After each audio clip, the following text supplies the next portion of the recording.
children, today we're going to study about the new chapter that we have already discussed on the online classes, and I'm explaining this chapter with the help of flowchart. Chapter number 9, book 1, chapter topic is international trade. What do you mean by trade? Trade means voluntary exchange of goods and services.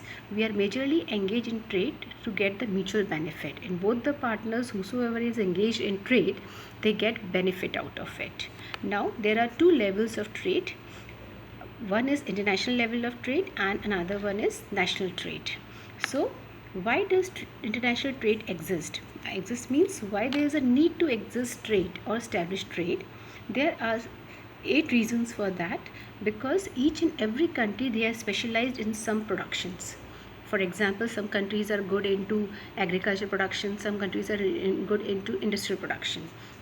Then the comparative advantage. Why do we establish a trade? Just to get the comparative advantage. Means if suppose one country is selling the particular product or a resource at higher prices, then we can move to another country with the same product we are getting at cheaper prices. So obviously we go for the comparative advantage. Then complementary and transferability of goods and services. Another important factor. Why do we establish trade? Just complement means if we are getting agricultural products, then in exchange we can easily sell the mineral products to them. So transferability of goods and services. Why do we establish trade? Why trade exists? Because of mutual benefit. It's not that only one country or the one party get the profit. Mutual, both the number of parties, whosoever is establishing trade, they get some benefit out of it. Now, this particular international trade developed because of transport and communication facilities.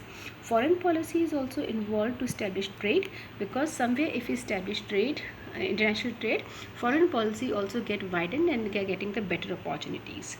And third is division of labor. Variety of persons, suppose plantation agriculture, the European people previously they were well aware about, or the farmers they were knowing how to cultivate plantation agriculture. After that, the people they started taking the you can say the African natives or the persons from different countries in the form of slave, and they made them to work the plantation agriculture. And after an act got you can say the removed, they again came down to the particular native place and they started cultivating plantation. Now, the basis of international trade.